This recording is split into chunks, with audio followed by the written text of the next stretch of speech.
అదేవిధంగా కాంగ్రెస్ పార్టీ అధ్యక్షులు వి హనుమంతరావు గారు, మాజీ మంత్రివర్యులు షబ్బీర్ అలీ గారు, మిత్రులు వేం నరేందర్ రెడ్డి గారు, హరకర వేణుగోపాలరావు గారు, ఇక్కడికి విచ్చేసిన వీరశైవ లింగాయత్ సోదరులందరికీ కూడా బసవన్న జయంతి ఉత్సవ శుభాకాంక్షలు.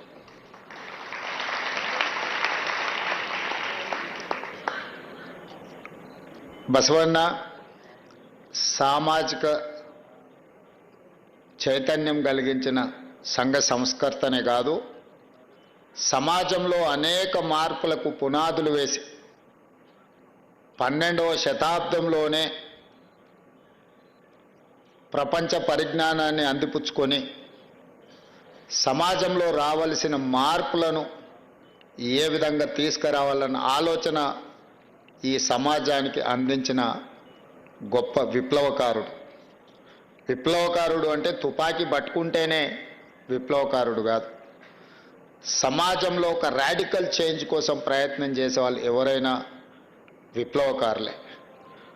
అలాంటి సంఘ సంస్కర్త అయిన బసవన్న జయంతి సందర్భంగా తెలంగాణ రాష్ట్ర ప్రభుత్వం 10వ తరగతి పరీక్షా ఫలితాలను అందించడం, 4,96,000 మంది విద్యార్థులు ఈ పరీక్షల్లో పాల్గొని ప్రభుత్వ పాఠశాలలు, ముఖ్యంగా రెసిడెన్షియల్ స్కూల్స్లో చదువుకుంటున్న విద్యార్థులు ప్రైవేట్ పాఠశాలల కంటే మెరుగైన ఫలితాలను సాధించడము ఈ ప్రభుత్వం యొక్క పనితీరుకు గీటురాయి.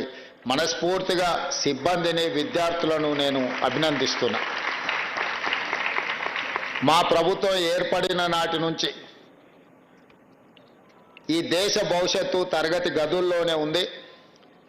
ఈ దేశంలో సమూలమైన మార్పు రావాలి అంటే ప్రతి వాడికి నాణ్యమైన విద్యను అందించాలి అనే ఆలోచన లక్ష్యంతో బసవన్న స్ఫూర్తితోని మా ప్రభుత్వం పనిచేస్తుంది. మీకు అందరికీ తెలుసు, కన్యాకుమారి నుంచి కశ్మీర్ వరకు 150 రోజులు 4,000 కిలోమీటర్లు మండు టెండల్లో, మంచు కొండల్లో మన నాయకుడు రాహుల్ గాంధీ గారు పాదయాత్ర చేస్తున్న సందర్భంలో ప్రతిరోజు సాయంత్రం ఆ రోజంతా వారు నడిచి ప్రజలలో మమేకమై ప్రజలు తెలియజెప్పిన అంశాలను వారు విని ప్రతిరోజు సాయంత్రం వారు ఒక 15-20 నిమిషాలు ప్రజలతో మాట్లాడేవాడు. ప్రతిరోజు ఆ ప్రసంగాన్ని దాదాపుగా 150 రోజులు నిశ్చితంగా గమనించిన. బసవన్న పేరు లేకుండా రాహుల్ గాంధీ గారు ఏ రోజు కూడా మాట్లాడలేదు. బసవన్న యొక్క ప్రభావం రాహుల్ గాంధీ గారి మీద, వారు అందించిన ఒక సామాజిక బాధ్యత, ఒక సామాజిక స్పృహ రాహుల్ గాంధీ గారి మీద ఎంత ప్రభావితం చూపించిందో వారి పాదయాత్రను బట్టి నాకు అర్థమైంది. ఈ సమాజం మీద 12వ శతాబ్దంలోనే దాదాపుగా 900 సంవత్సరాల క్రితమే సమాజాన్ని పట్టి పీడిస్తున్న అవలక్షణాలను, అనవసరమైన సమస్యలన్నిటిని కూడా తొలగించుకోవాలని, అది కుల వివక్ష కావచ్చు, మత వివక్ష కావచ్చు, లింగ వివక్ష కావచ్చు, అస్పృశ్యత, అంటరానితనం కావచ్చు, వీటన్నిటిని రూపుమాపాలి, సమాజాన్ని నిర్మించాలి. ఈ సమాజంలో మహిళలకు, పురుషులకు సముచితమైన స్థానం ఉండాలి. ముఖ్యంగా దళితులకు, గిరిజనులకు ఎలాంటి అన్యాయం జరగకూడదు, దేవాలయాలలోకి వాళ్లకు ప్రవేశం ఉండాలి అని వారు ఒక స్ఫూర్తిని, ఒక విధానాన్ని మనకు అందించారు. సమాజంలో ఉన్న సమస్యల్ని చర్చించడానికి పెద్దలు చెప్పినట్టుగా అనుభవ మఠాలను ఏర్పాటు చేసి అక్కడ స్థానికంగా ఉండే అంశాలను ప్రస్తావించి వాటిని పరిష్కరించడానికి బసవేశ్వరుడు ప్రయత్నం చేశారు. పెద్దలు చెప్పినట్టుగా ఆ స్ఫూర్తితోనే స్థానిక సంస్థలు కావచ్చు, అదేవిధంగా శాసనసభ వ్యవహారాలు కావచ్చు, పార్లమెంటరీ వ్యవస్థ కావచ్చు, ఈరోజు గ్రామాలలో జరిగిన చర్చలు, గ్రామ సభలలో జరిగిన చర్చలు, గ్రామాలలో ప్రజలు వెలుబుచ్చిన, ప్రజలు అనుభవిస్తున్న సమస్యల్ని చర్చించడానికి పంచాయతీరాజ్ పార్లమెంటరీ వ్యవస్థ ఈరోజు మనం తెచ్చుకున్నాం. దానికి స్ఫూర్తి బసవేశ్వరుడే అని చెప్పి ఈరోజు మనం స్మరించుకోవాల్సిన అవసరం ఉన్నది. 12వ శతాబ్దంలో బసవేశ్వరుడు కావచ్చు, లేదా జ్యోతిరావు పూలే కావచ్చు, లేదా డాక్టర్ బాబాసాహెబ్ అంబేద్కర్ గారు కావచ్చు, లేదా మహాత్మా గాంధీ గారి సిద్ధాంతం కావచ్చు, ఇవన్నీ కూడా సమాజంలో సమూలమైన మార్పులు వచ్చి ప్రతి మనిషికి సమానమైన హక్కులు కల్పించాలి, ప్రతి మనిషి గౌరవంగా బ్రతకాలి, ఆ గౌరవంగా బ్రతకడానికి అవసరమైన ప్రణాళికలు ప్రభుత్వాలు చేయాలి. ప్రజలు ఎన్నుకున్న ప్రభుత్వం విధానపరమైన నిర్ణయాలు తీసుకొని పరిపాలనతో ముందుకు వెళ్తుంటే అందులో ఉన్న సమస్యల్ని, లోటుపాట్లను విశ్లేషించి విశదీకరించి ప్రభుత్వానికి అవసరమైన సలహాలు సూచనలు ఇచ్చి, ఒకవేళ ప్రతిపక్షాలు ఇచ్చిన సలహాలు సూచనల్ని పాటించకపోతే ఆ ప్రభుత్వానికి వ్యతిరేకంగా నిరసన కార్యక్రమాలు తెలపడానికి, అవసరమైతే రాస్తారోకోలు చేయడానికి, అవసరమైతే ధర్నాలు చేసి ఆమరణ నిరాహార దీక్ష వరకైనా వెళ్ళి ప్రభుత్వం చేస్తున్న తప్పిదాలను సరిదిద్ది ప్రజలకు ఒక సుపరిపాలన అందించడానికి ప్రతిపక్ష పార్లమెంటరీ వ్యవస్థను మనం ఏర్పాటు చేసుకున్నాం. పాలకపక్షం తీసుకునే నిర్ణయాలు, ఆ నిర్ణయాల ద్వారా జరుగుతున్న రాష్ట్రంలో, దేశంలో పరిపాలనలో ఉన్న లోపాలను ఎత్తి చూపడానికే ప్రతిపక్ష వ్యవస్థ ఈరోజు మనం ఏర్పాటు చేసుకున్నాం. ఈ వ్యవస్థలన్నీ కూడా ప్రజల యొక్క సంక్షేమం, ప్రజల యొక్క అభివృద్ధి, ప్రజల యొక్క జీవన ప్రమాణాలు పెంచడానికే మనం అందరం కలిసి ఏర్పాటు చేసుకున్నాం. అదే మన భారత రాజ్యాంగం, డాక్టర్ బాబాసాహెబ్ అంబేద్కర్ గారు మనకు అందించిన వరం. ఆ డాక్టర్ బాబాసాహెబ్ అంబేద్కర్ గారు అందించిన వరమే ఈ ప్రజాస్వామ్య పార్లమెంటరీ వ్యవస్థ, ఈ శాసనసభలు. మరి ఈ శాసనసభలో దాదాపుగా డిసెంబర్ 7, 2023 నుంచి ఈ రోజు వరకు ముఖ్యమంత్రిగా నేను, సభానాయకుడుగా, ఉప ముఖ్యమంత్రిగా మా మిత్రుడు లేదా మా మంత్రివర్గ సహచరులు, మా ఎంపీలు, మా ఎమ్మెల్యేలు, ఎమ్మెల్సీలు, లేదా మమ్మల్ని గెలిపించిన వాళ్ళందరం కూడా మేము బాధ్యతతో ప్రజల దగ్గరికి వెళ్ళి ప్రజా సమస్యలు తెలుసుకొని ఎన్నికల సందర్భంలో మేము ఇచ్చిన హామీలను అమలు చేసే ప్రయత్నం చేస్తున్నాం. ఈ అమలు చేసే క్రమంలో వచ్చిన విమర్శలని శాసనసభలో చర్చించి తద్వారా సమాధానం ఇచ్చి వాళ్ళకున్న అనుమానాలు నివృత్తి చేయడానికి మేము శాయశక్తుల ప్రయత్నం చేస్తున్నాం. మరి ఈరోజు ఇక్కడికి వచ్చిన మిత్రుల ద్వారా 4 కోట్ల తెలంగాణ ప్రజల్ని నేను అడగదలుచుకున్నా. నిన్నగాక మొన్న ఒక ఆయన వరంగల్లో ఒక పెద్ద సభ పెట్టిండు. సంతోషం, మీ పార్టీ ఏర్పడి 25 సంవత్సరాలు అయింది. మీరు వజ్రోత్సవాలు, విజయోత్సవాలు ఏం చేసుకుని మాకేం అభ్యంతరం లేదు. ప్రజాస్వామ్యంలో ఇదొక భాగం. 140 సంవత్సరాల చరిత్ర కలిగిన కాంగ్రెస్ పార్టీకి మేము ప్రాతినిధ్యం వహిస్తే 25 సంవత్సరాలు చరిత్ర కలిగిన మీ పార్టీకి మీరు ప్రాతినిధ్యం వహిస్తున్నారు, మాకేం అభ్యంతరం లేదు.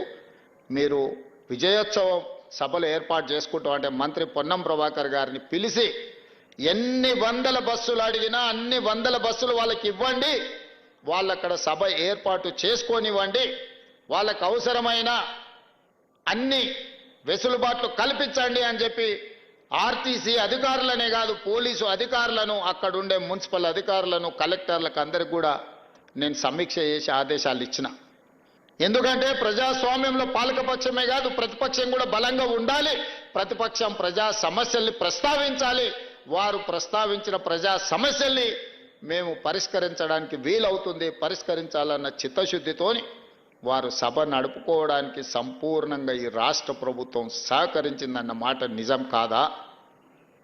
మరి నేను మిమ్మల్ని అడుగుతున్నా, మీ అనుభవం గొప్పదే, మీ పార్టీ గొప్పదే, మీ పార్టీలో 100 కోట్ల రూపాయలు ఉన్నమాట నిజం, మీకు టీవీలు, పేపర్లు, ఫామ్ హౌజులు ఉన్నమాట కూడా నిజమే, మేమేం కాదంటలేం. కానీ ప్రజల సమస్యలు మీరు ప్రస్తావించిందా? ఈ ప్రభుత్వం ఏ నిర్ణయం తీసుకుంటే ఆ నిర్ణయంలో ఉన్న లోపం, లేదా ఈ ప్రభుత్వం తీసుకున్న నిర్ణయంలో మంచి అనేది మీకు ఎక్కడ కనిపించలేదా? మీ అనుభవంతో మంచిని అభినందిస్తూనే, ప్రభుత్వాన్ని భుజం తడుతూనే మా వైఫల్యాలను ప్రశ్నించి, ఆ ప్రశ్నించడం ద్వారా ప్రజా సమస్యలను పరిష్కరించడానికి మీరు అక్కడ మాట్లాడి ఉంటే నిజంగానే ప్రజలు మిమ్మల్ని అభినందించి ఉండేవాళ్ళు. నేను ఈరోజు ఆ పెద్ద ఆయనను ఒక మాట అడగదలుచుకున్నా.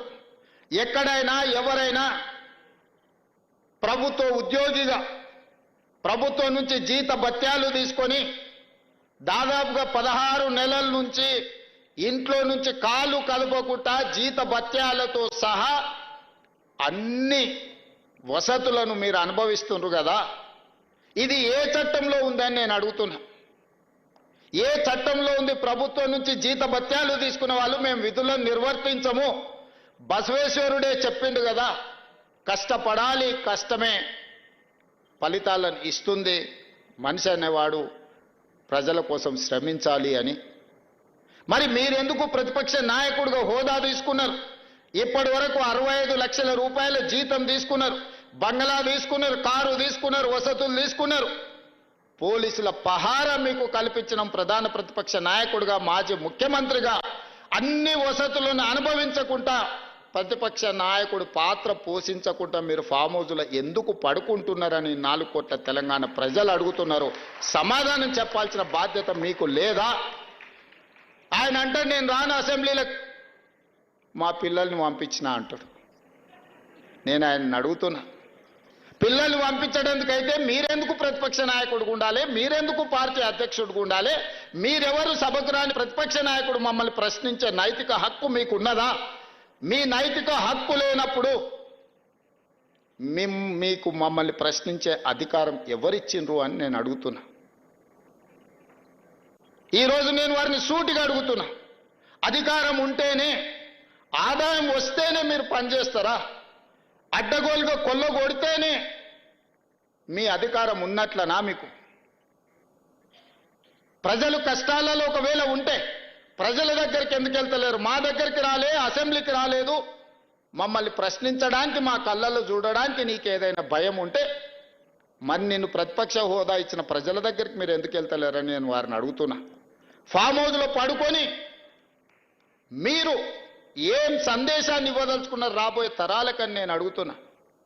అధికారం ఉంటేనే చెలాయిస్తాం, లేకపోతే ఫామ్ హౌస్లోనే మేము ఉండిపోతాం, ప్రజలు ఎక్కడికి పోయినా సరే గాలికి వదిలేస్తామని సందేశాన్ని ఇవ్వదలుచుకున్నారా మీరు ప్రతిపక్ష నాయకుడుగా నేను అడుగుతున్నా. మిమ్మల్ని, మేము చేసిన పథకాలన్నీ ఆగిపోయినాయని. ఏ పథకం ఆగిపోయిందని నేను అడుగుతున్నా. రైతు బంధు ఆగిపోయిందా? షాదీ ముబారక్ ఆగిపోయిందా? కళ్యాణ లక్ష్మి ఆగిపోయిందా? ఫీజు రియంబర్స్మెంట్ ఆగిపోయిందా? ఆరోగ్యశ్రీ ఆగిపోయిందా? ఉచిత కరెంట్ ఆగిపోయిందా? ఈ రాష్ట్రంలో ప్రజా పాలన ఎక్కడైనా ఆగిందా అని నేను అడుగుతున్నా. ఇవే కాదు, సన్న బియ్యం ఇచ్చినాం, పేదవాళ్ళ ఇళ్లకు 200 యూనిట్లు ఉచిత కరెంట్ ఇచ్చినాం, 500 రూపాయలకు సిలిండర్ ఇచ్చినాం, 60,000 ప్రభుత్వ ఉద్యోగాలు ఇచ్చినాము, 2.5 లక్షల కోట్ల రూపాయల పెట్టుబడులు తీసుకొచ్చినాం, ప్రైవేట్లో 1,00,000 ఉద్యోగాలు ఇప్పించినాం. ఈరోజు హైదరాబాదు నగరాన్ని విస్తరించడానికి అవసరమైన అభివృద్ధి కార్యక్రమాలను చేపడుతున్నాం. మా ఆడబిడ్డలకు ఆర్టీసీ బస్సులో ఉచితంగా ప్రయాణం రాష్ట్రంలో నలుమూలల, అమ్మగారింటికి వెళ్ళినా అమ్మవారిని దర్శించుకోవాలన్నా అనా పైసా ఖర్చు లేకుండా ఇయ్యాల మా ఆడబిడ్డలు ధైర్యంగా ఆర్టీసీ బస్సు ఎక్కగలుగుతుండ్రు అని అంటే 5,000 కోట్ల రూపాయలు రాష్ట్ర ప్రభుత్వం, మంత్రివర్యులు ఇక్కడనే ఉన్నారు, పొన్నం ప్రభాకర్ గారు, బట్టి విక్రమార్క గారు, ఆయన డబ్బులు ఇచ్చిండు, ఈయన డబ్బులు తీసుకున్నాడు. 5,000 కోట్ల రూపాయలు 15 నెలల కార్పొరేషన్ మేము చెల్లించినాం. ఇవన్నీ మీకు ఎక్కడ కనిపిస్తలేవా? కనిపించకపోయే అవకాశం ఉంది. ఎందుకంటే మీరు సభకే రారు కదా, మీరు సమస్యల గురించి తెలుసుకోరు కదా, సంక్షేమం గురించి మీకు అర్థమే కాదు కదా, మీకు తెలియకపోవడానికి అవకాశం తెలుసుకోవడానికి అవకాశం లేదనేది నేను సంపూర్ణంగా నమ్ముతున్నా. మీరు